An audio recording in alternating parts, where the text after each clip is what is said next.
How's this? Can you hear me okay? Yeah. I can always go without the mic. No. Okay.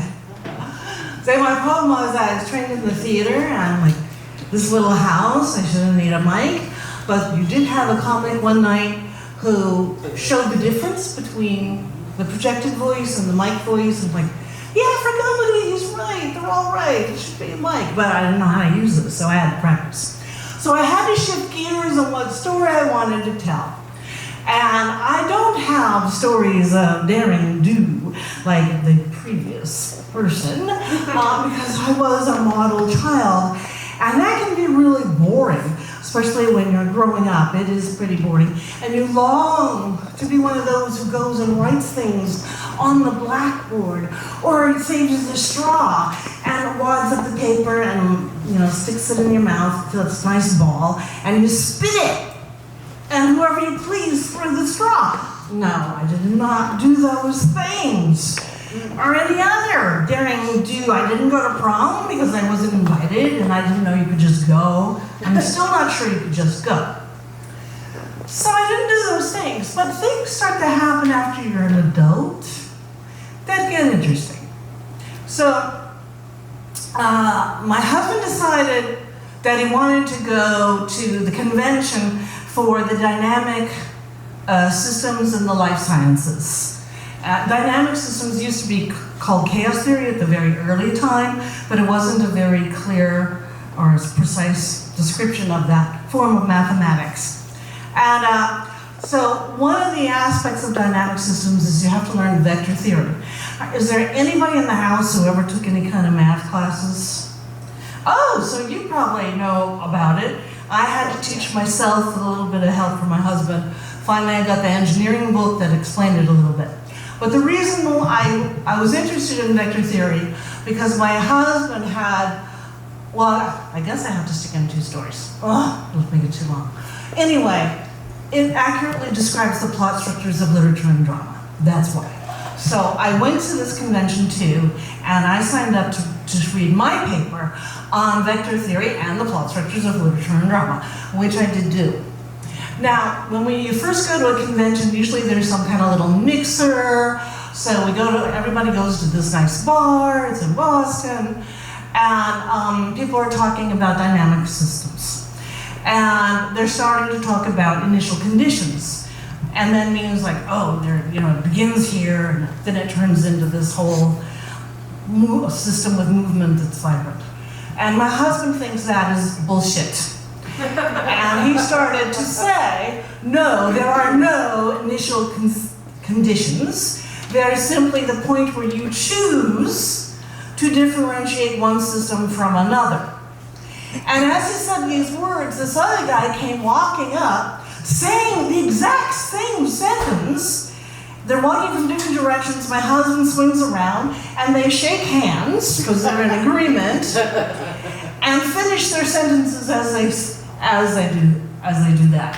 So of course they immediately become fast friends. This other guy was Fred Abraham.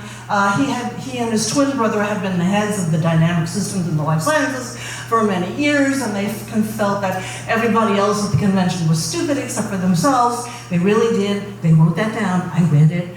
And so here he finally found a kindred soul in my husband.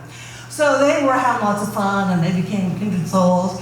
And so Fred invites us to come to this other talk thing that I hadn't put on my schedule of something interesting to do, which was going to talk about the question, should non-science and math people use terminology from the sciences and math in non-science and math contexts?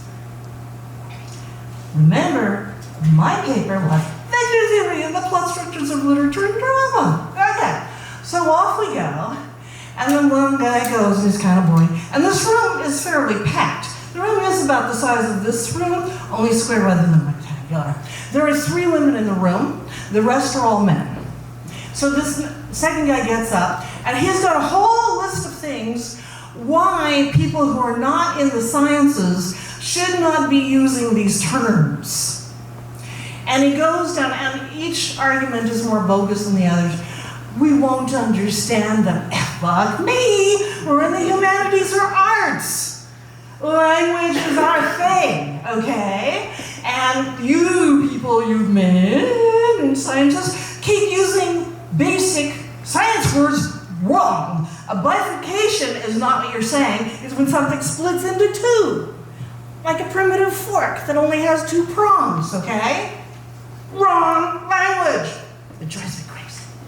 Okay, so they're going down and they say, well, and the last item is because you're women and you're stupid. I kid you not.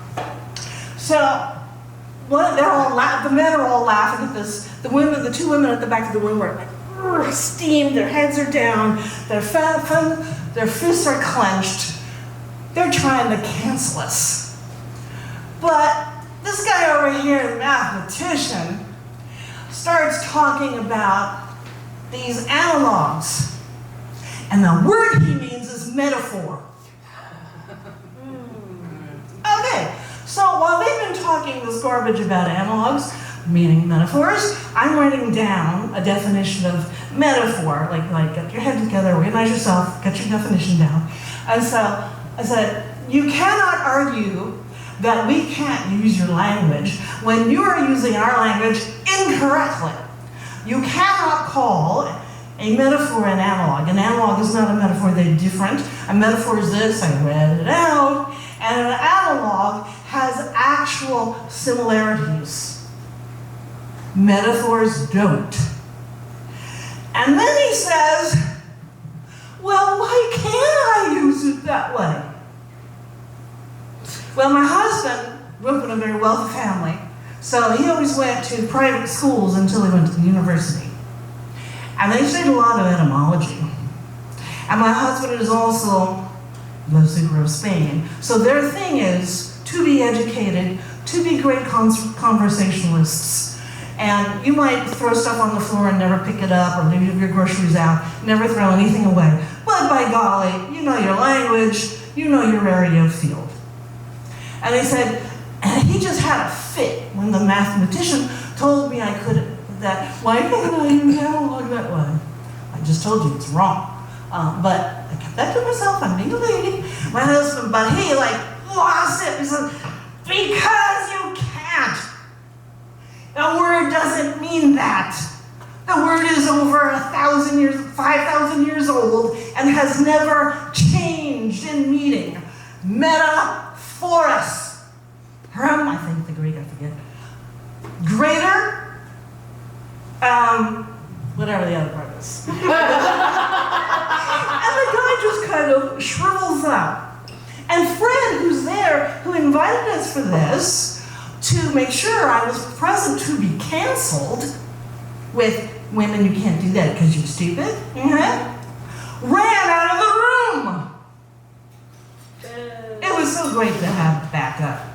And so I left it, the two women came to talk to me, telling me, yeah, that's right, metaphor is how we tell. We use one story to tell many stories. Metaphor, metaphors. And one man came up to say, yes, I agree with you, you were right. Fred, buddy with my husband, not to be seen. That has been most of my life. Being canceled. I'm of a generation where women get canceled. And hearing statistics about how much money women get paid compared to men, we're still being canceled. So our stories, ladies, are very important.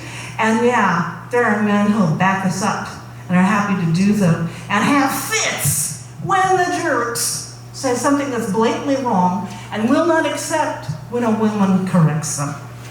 So we don't have to be canceled, but we do have to keep working hard to make sure we're here.